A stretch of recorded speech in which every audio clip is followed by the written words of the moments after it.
sabti aweyska Washington ee waliba hargeysa ka sameeyay jirtay gabadhii barnaamijka soo dirtay barnaamijyadii ugu quruxda badnaa oo gaagaaban geeli sigaarka cabay qaylay barnaamijyadii kale gabadhii seefta sooqa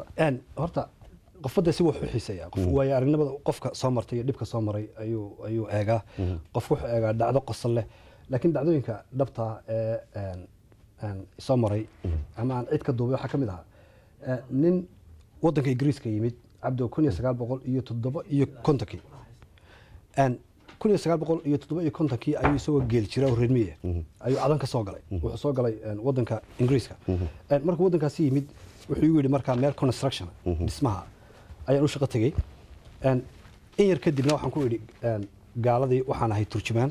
afka Ingiriisiga waan turjumi karaa waxaan xilliga aqoonay markaa 9 kalmadood marka 1957 ha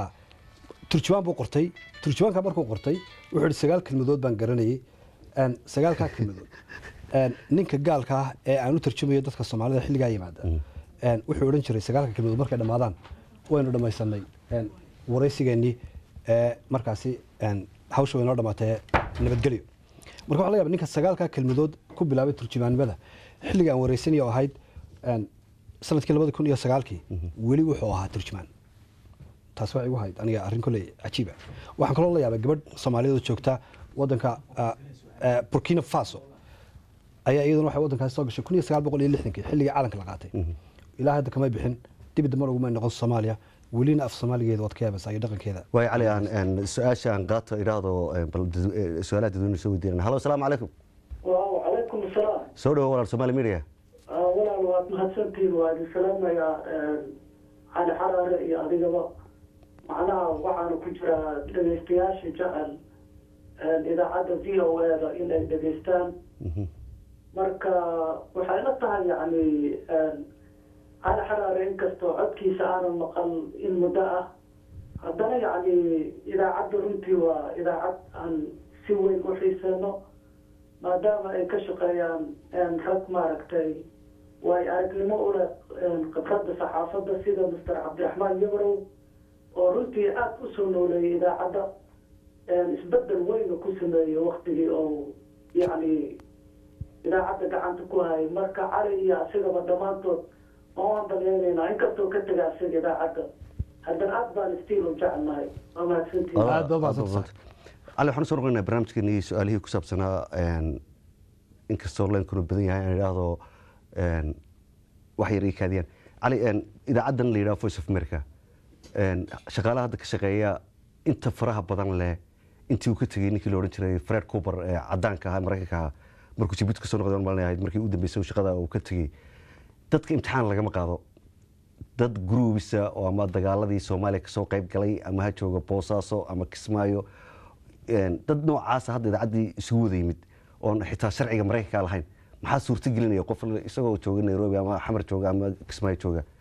loorin birkaalay dadkii halkan joogay ee gudaha ku jiray ee aqoontooda xirfadooda la waliba wariyaal far badan oo caan ah oo haduu kamid noqon lahaa maanta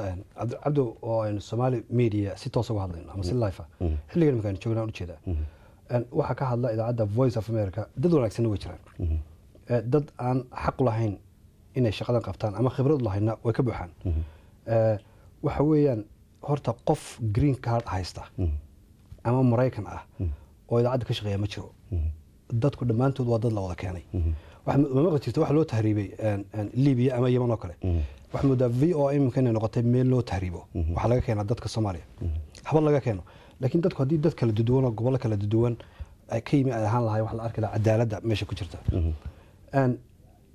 Cabdiraxmaan Yabrow dadka isaga wada keenay dadku waxay ka wada yimaadeen waa raaskiisa ama familigiisa dadka beeska inta majority inta meesha ka shaqeysa anigu waxaan garanayaa ilaa 7 qof oo aan meesha imtixaan soo galin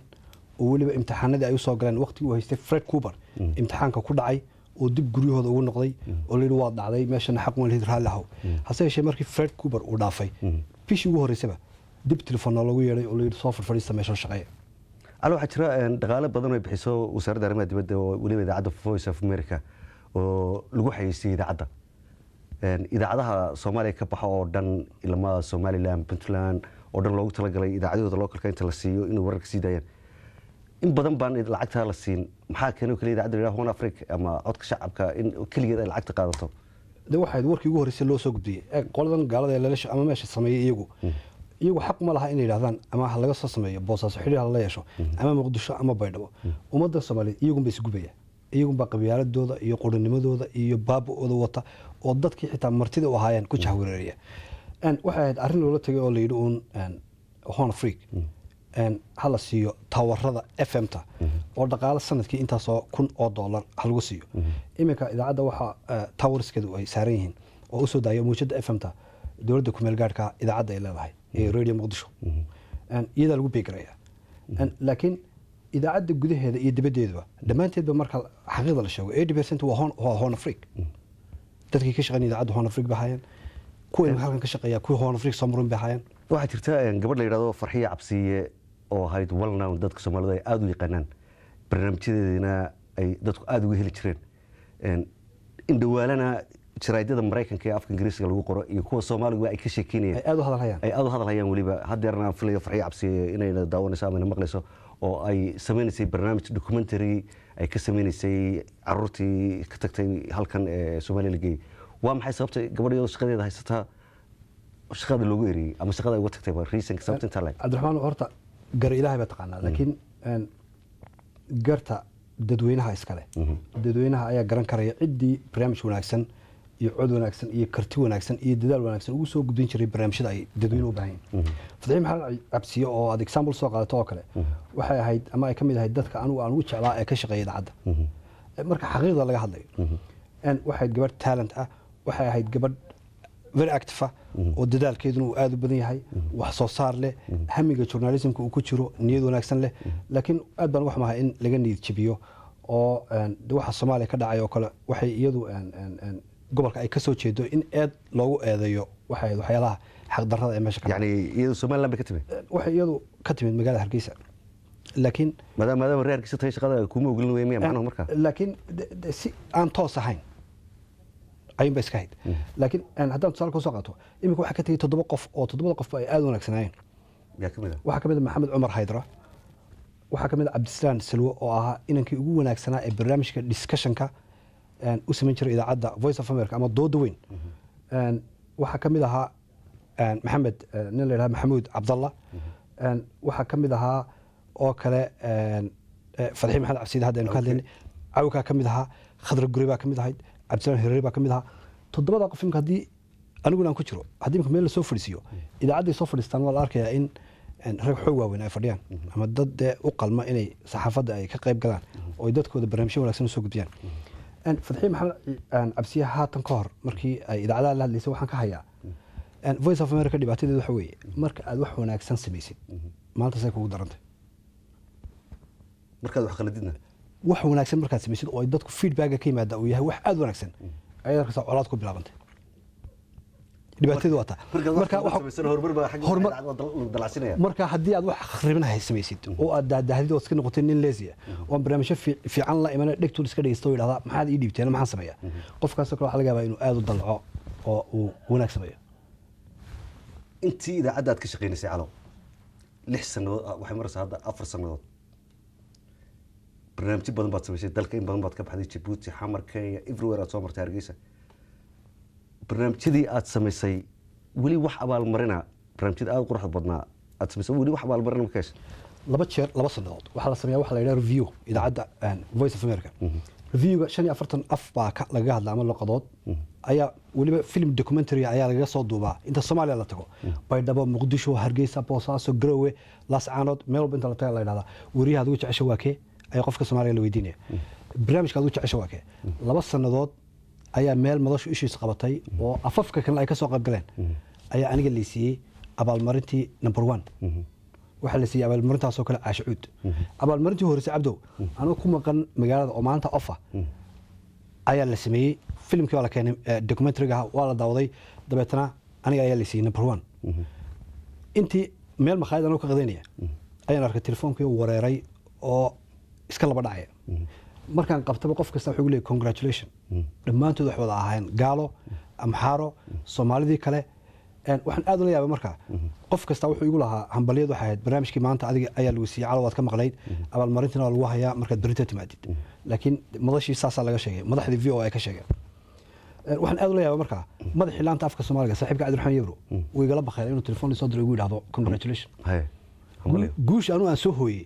mid magacayga ma hadde imika haddii la cali xaraaro wanaagsan yahay de v o a ba wanaagsan way macnaheedu not only me amaanta la keenaya ama feedbacka wanaagga la keenaya maaha aniga sumcaddan soo kordhiya waa sumcaddii lacag aad laba jeer qaadatay amaanta dadweynaha oo waliba wasaaradda arrimaha dibadda maraykanka ku garatay ku yidhahdeen congratulations warqadan iyo shahaadadan waan ogsinay intii aad idaacadda joogtay hal maalinna barnaamijku waa live wax khalada maalin ma samaysay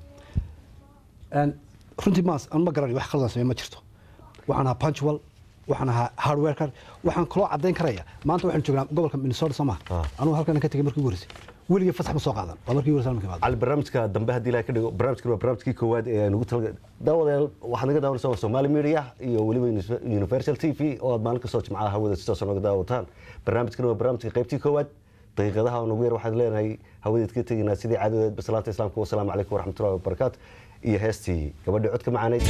deeqa bilan oo live studio